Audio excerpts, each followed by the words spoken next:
All right. Now I'm really happy to bring on one of our very own, Mr. Shawn Knoche from the Odds Breakers. You can follow Shawn on Twitter at the Great Knoche. Shawn, my man, we are here. It is the prep races for the Kentucky Derby. How the hell are you doing? I'm doing awesome. I would have been doing a lot better if I would have pulled out that Survivor March Madness thing we were in. One of us winning solo would have been better on that. But it doesn't get a lot better than Kentucky Derby horse racing season. We've been in the thick of it for about a month and a half now, and these are the last big prep races coming up this weekend before the real thing hits. So my favorite thing to bet on is horses. Sometimes not the most profitable, but also can be the most profitable in the right situation. If you hit something a little long, hit a nice superfecta, can certainly make some money over the course of a weekend. But definitely the most fun horse betting out of anything I bet in sports. Without a doubt, man, it is fun. Very exciting because it's only a few minutes, if that, till you find out what the hell's going on. Your bet don't last long. But, then you're obviously risk reward possibly could come in huge if you hit the right patterns. Obviously, anyone new to horse racing, there's exotic ways of betting. Exactas, meaning who's finishing first and second with the trifecta. If you have the third finisher there, you have pick threes, pick fours, pick fives for the races beforehand, so you can be involved in the whole card. There's also different cross types of bets you can do between the races before, daily doubles types. What else am I missing here? There's things all over the place. One of my favorite bets of all time that I heard from a guy that won on the 2022 Kentucky Derby, obviously the longest shot in the field, Rich Strike, came in, and he just was messing around, and he put in a superfecta. He put Rich Strike in first. He put the two favorites, Zandon and Epicenter, second and third, and hit all on that fourth line, and hit for a cool $325,000. So as long as you're willing to have some fun and play around, there are options everywhere in horse betting. Another cool one for this weekend with the three races we're going to talk about, there's actually a pick three with these three races going on the times that they're running from Aqueduct to Keeneland and then over to Santa Anita. So you can even bet the pick three on the three prep races if you want to. Well, that's pretty awesome. They all are staggered in times, aren't they? Mm-hmm. That's great. Yep. Well, let's get right into it then. Why don't we talk about? I kind of prepped on two of these, so let's start with the one I didn't prep on, the Wood Memorial. So this one is at Aqueduct in New York, is it not? The Wood Memorial is at Aqueduct in New York. Yep. So real nice field on this one. I kind of thought a couple of the big horses that had raced here previously would be sticking around, but they actually went to Keeneland for the bigger purse.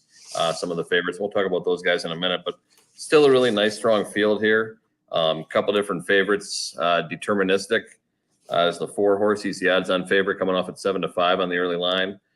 Joel Rosario's riding him. Christopher Clement. He's only been in 2 races. He raced at 7 furlongs, and then at a sloppy track up in Aqueduct last month. Pulled the field from behind, beating a couple of the horses that we're going to talk about. One in the bluegrass, and then one here in this one as well. So he's had a nice group of competition for both of his fields. It's certainly a deserved favorite coming into this, but there's 13 horses in this one. You got definite speed up front. El Grande O is the other one, who also raced Deterministic before previously. That's the 2-horse going off at 8-1 early on. And he's been in pretty much everything. He's raced 11 times already, which is kind of crazy when you think about how a lot of these horses, the big time favorites are running 2, 3, 4 times max. Some of them coming off their 2-year-old season into that 3-year-old season. But El Grande O is running 11 times. Saw a steady improvement up into this year, and it's kind of peaked off around 94, 95 at Equibase speed factors. But he's been in every race. He's a wire-to-wire leader. He's got to get the lead early, and he's got to stay on it. He's just been reeled in a couple times. One by a horse in this field named Uncle Heavy 2 races ago at Aqueduct, and then the last time by the favorite Deterministic here as well. So there's definitely speed up front. There's a couple of other horses in here, the 6 and the 7, that are going to get out and run early evening news. My thing about him is he's actually never run on dirt. He's been on the synthetic the entire time, so I don't think this is going to be a good switch for him coming over to that. And then Merritt, who hasn't showed any finish, but those 3 horses are going to lead this group out. And I think that they're going to set a speed thing that's going to be an issue for some of these other horses to catch up on a nice day finally in New York. I guess it's been raining for like 4 straight days in New York. It's supposed to be sunny and at least get a good firm track for him on Saturday. Oh, that's good. That's good. So how are you attacking this race? Well, this one, I'm, I originally thought I was going to look at the favorite, but the horse I'm actually kind of leaning towards right now is actually the 13 horse all the way on the outside. His name is Uncle Heavy. And he was one of those horses that was in one of those fast races with El Grande. He's coming off at 8-1 right now. He's won 3 of his 4 starts. He's beaten a couple of decent horses. Like I said, El Grande to start off with. Twilight Dancer was a nice horse that's come around for a couple different things in his maiden.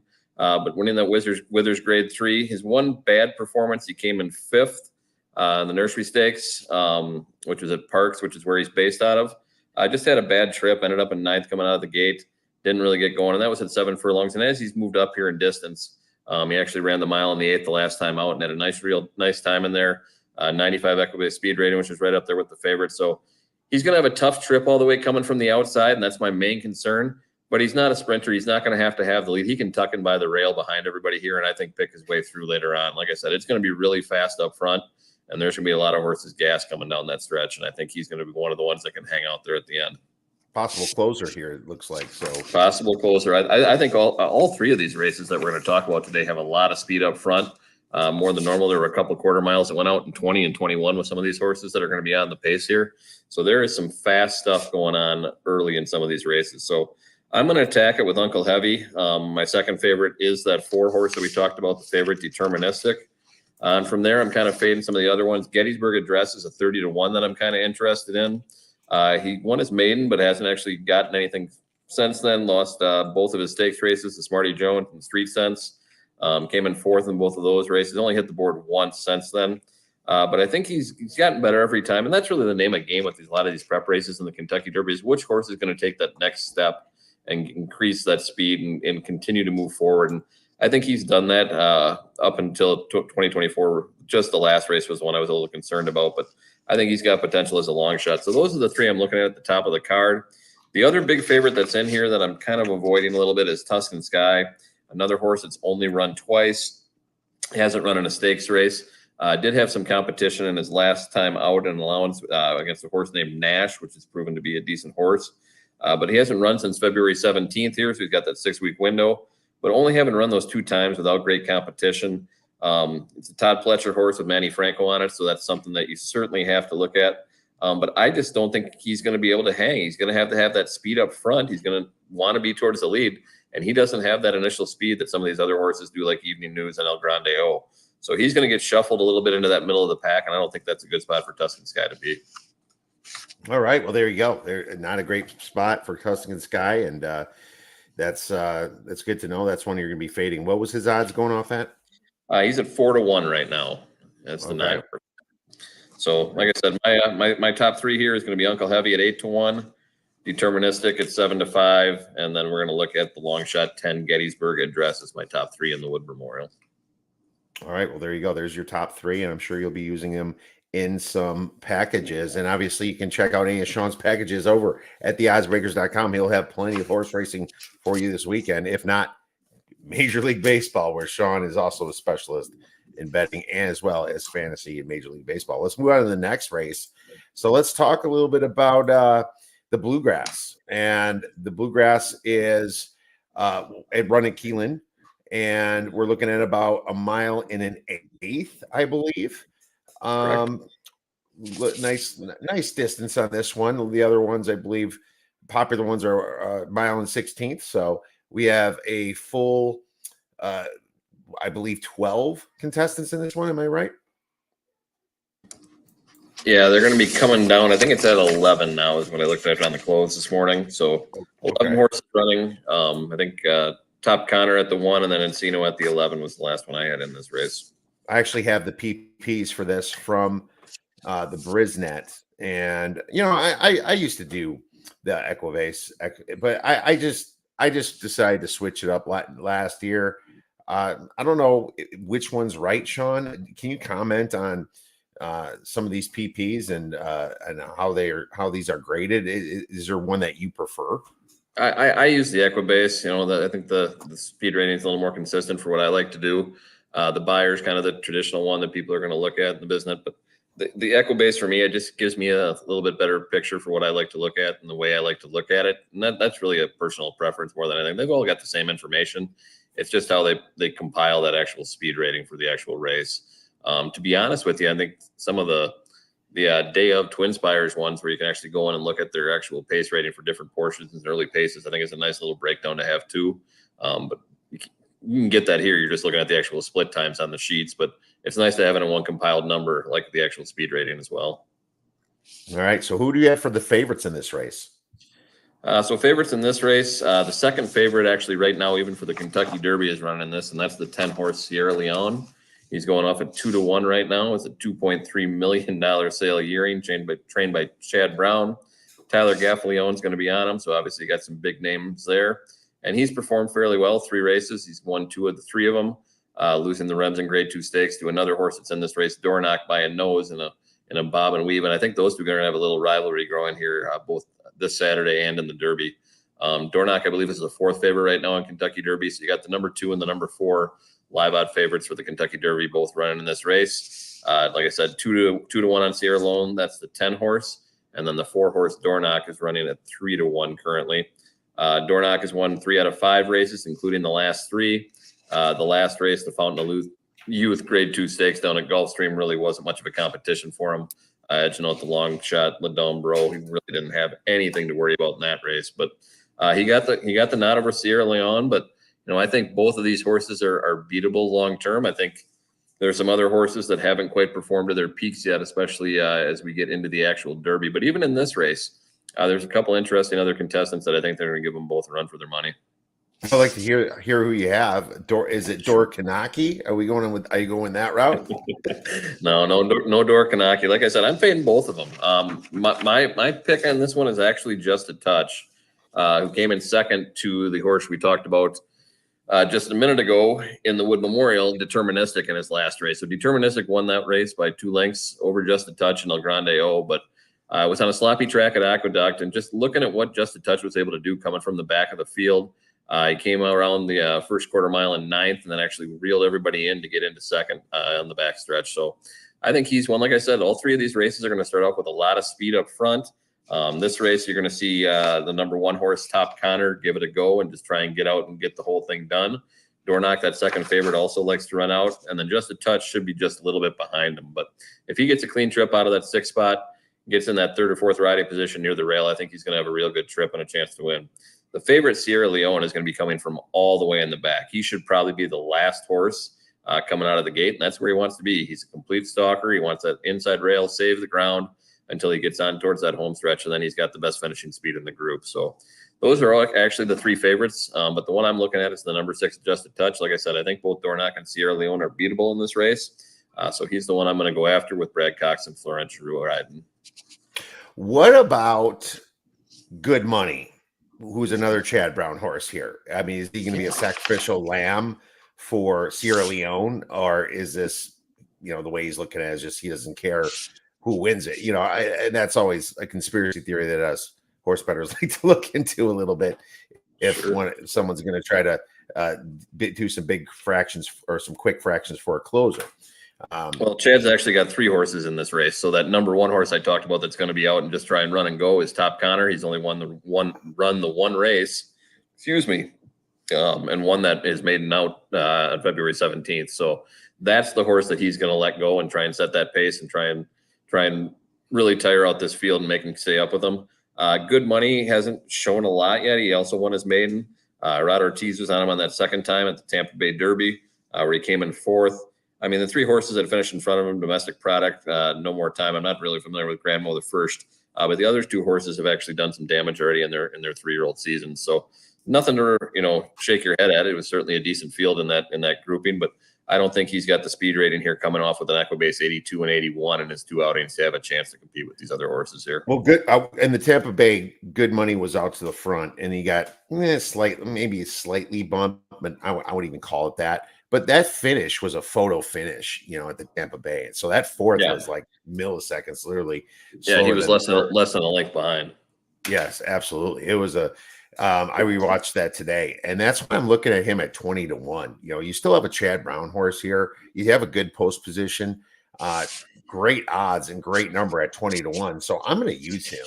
He's one of the ones I'm hoping to use. But I also did write down Knoche, Just a Touch, and Sierra Leone. So I think any one of those 4 combinations is going to be interesting. But obviously, you don't want to get over invested in something where you're picking a lot of favorites to finish. Otherwise, you can be in a lot of trouble if you do too much of that. Yeah, my one that I'm actually going to try and price into some of my exotics here is actually, again, the outside horse. It's Encino. Hasn't run on any dirt tracks yet. He's been on all synthetic, which has certainly probably helped his speed rating. But if you look at a horse that's improving, and you look at those ratings coming up from his maiden, where he ended up second by a neck, he's increased by almost 10 points in each single race here. He's gone from 81 to 91 to 100 on the Equibase speed rating. So gets a jockey upgrade, at least you would think so, going to Flavian Pratt. And then you got Brad Cox as the trainer. So you got a nice little mix there as well. I certainly think his speed rating, at least on the synthetic, was enough. We'll see how it translates to dirt.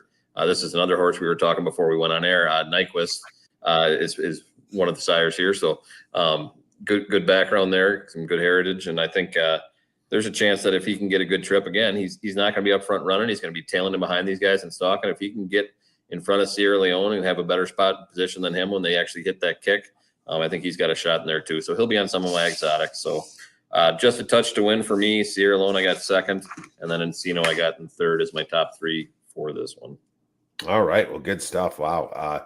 Seems like a loaded card in this one almost. So I'm fairly interested to be watching this one. But obviously going to the Santa Anita. Now this one is in Santa Anita in California. I'm guessing that Bob Baffert's going to be hanging out here for the race. Would he not?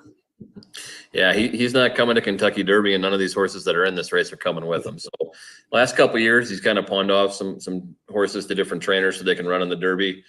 This year, in a show of support or a protest from him, whatever you want to call it, they've made the decision that the horses that he has in his barn are staying in his barn and not going over to Tim Yakting's or any of the other barns, and they are just not going to run in the Derby.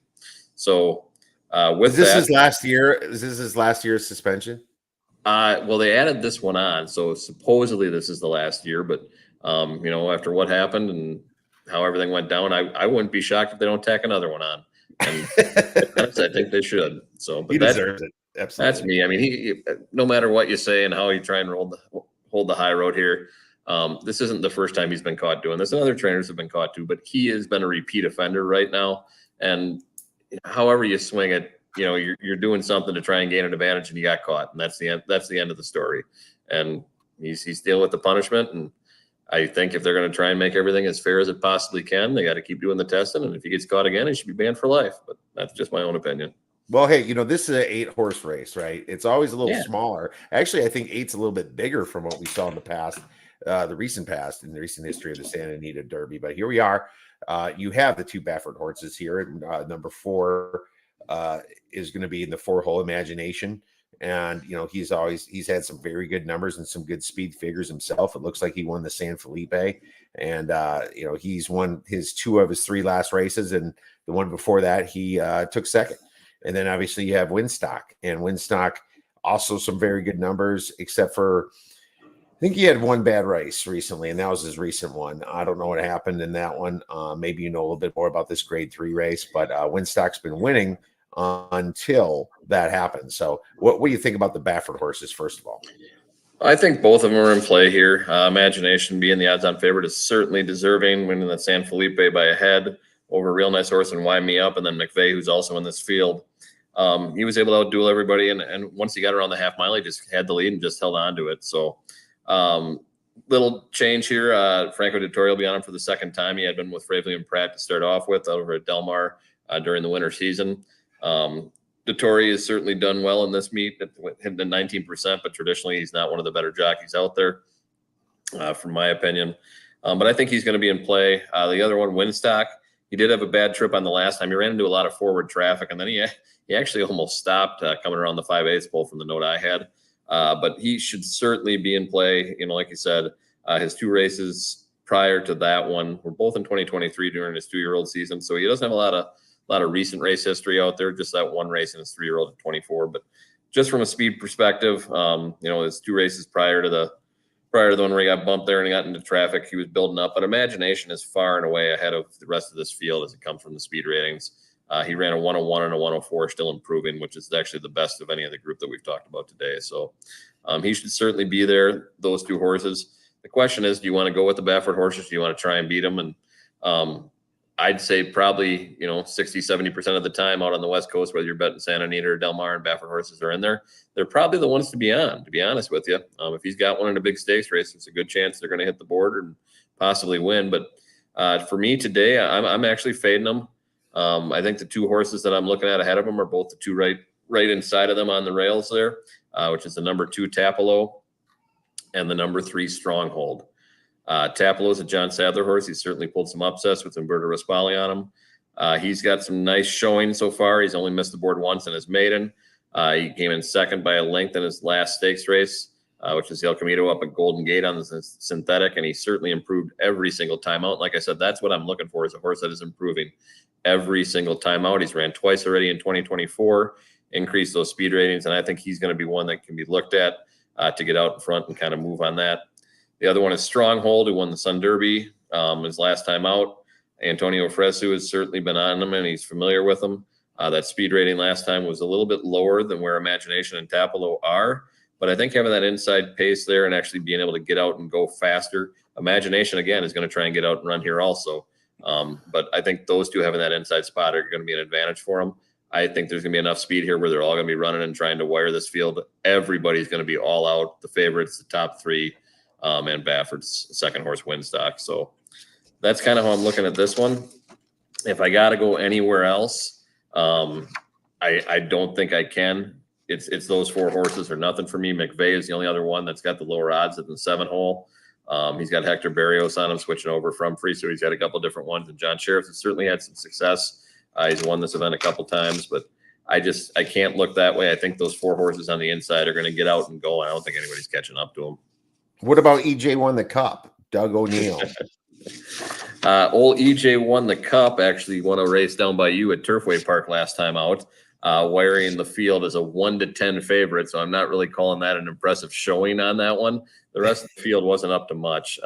Mike Smith's a great Hall of Fame jockey. He's certainly past his prime. And Doug O'Neill has certainly pulled some upsets here too. But those last 2 trips out where you're looking at those nice speed ratings, there was no competition. There wasn't much running with them. It was an optional claiming event, the first race that he won there. So I think he's a little bit of smoke and mirrors. If he can get to the front right away, maybe he's got enough speed and the other guys hold back. But like I said, there is so much speed coming off the inside where he is not going to get there. I don't think he's going to get stuck in the shuffle, and he isn't running down this field. I asked because I saw it at 15-1 and I saw Mike Smith on him. So I'm like, I wrote him down, but you did the research more on this one. So I'm gonna have to go with you on this one. I think maybe you use the 2, 3, and obviously you probably have to use the 4 or 5 with the Baffert horses here to whatever way you want. But you're not going to get much of a price on them. 8-5 in Imagination. You got 5-2 on Stronghold. You got 5-1 on Topolo. You have a too big of a trifecta box. You're going to lose money on it, aren't you? Yeah. So when I'm betting stuff like this, there's only 2 ways I'm really going to be betting this. If I'm playing a big favorite like Imagination, I'm going to slot that horse in to win. And, I might even use a Dutching tool and slot a second horse in to win for a little bit. But my way to use that favorite horse is usually in a small exacta Kiev, where I'm going to key in on that one horse that I think is going to win. And then I'm going to take 2 other horses in exactas that are usually on small odds. And I'm going to increase my bet and actually make it worthwhile to get in there. And I'm going to take it. So, for instance, even though I'm on Tapalo here, the 2 horse, if I were to be on Imagination, if the 4 horse were going to be on my pick here, I would do an exacta with the 4 horse in the 1 slot and Tapalo and Stronghold in the 2nd spot, and that would be it for this race. Because, like you said, if you box up a trifecta here, you're not getting return on. You got to be laying the exact bets down in the correct order to actually make some money. So, for me, it's pick the winner and then pick the exacta. Okay, so that's what you'll be doing. So you'll probably be picking the winner, and then you might even decide to do Tipola on the top of your exacta and just forget about it, right? Yep. Okay, that makes sense. Yeah, especially in a race with such a small field, that's the only way to play it, because you're just going to throw away money, even if you hit one of those, if you get too creative. And that's something that I've learned the hard way years ago. It's just you got to know your odds, know your prices, and there are tools out there for people to find to be able to do this. So, do you have any thoughts so far on the Kentucky Derby? Is there any? And I got to pull up the numbers, but is there any kind of favorites that you're thinking about right now, or maybe some long shots that might be even somewhat worth a look? And I'll look while you think about it. Yeah, it depends on how this race comes through this weekend. There's a couple of them in there. Obviously, we talked about Sierra Leone and Dornoch being up there. Track Phantom is one that I've been looking at a little bit. I think he's at like 30-1. I'm trying to find it right now too. But he's a horse that has been in some of the races with some of the horses we've talked about, performed well, got a couple seconds and a win in there. And then the real long shot, and I'm not sure how the points are going to shake out, but Knoche has actually impressed me a couple of the runs that he's had with some of this competition. And he's at like 100-1, but I think he's on the point border, and I'd have to double check that, Kiev. But Knoche is another horse that I think is a long shot that has a chance to make some noise if he does get in there, but hasn't had the race schedule or exact success that some of these other guys have. But if you had to give me one horse that we haven't talked about, it's Track Phantom.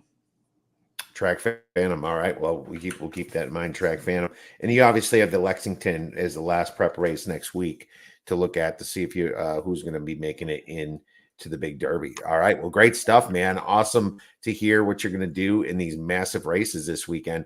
Before I let you go, though, we got to talk a little basketball. I mean, what do you think about these massive favorites here going into the Final Four? You got, Bama is a 12-point dog to UConn, and you got the darling, the hero of pretty much nobody, because nobody had in the bracket, NC State, being, if you're not an NC State fan, you probably don't have them in your bracket unless you're you coached against Heaton. I don't know, but they're a massive dog too at 9.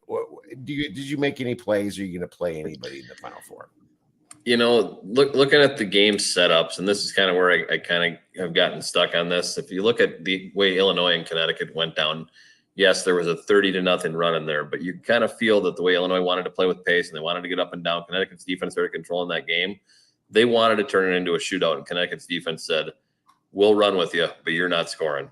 And I've got the same fear that Alabama's going to try and do the same thing because they want to get out and run.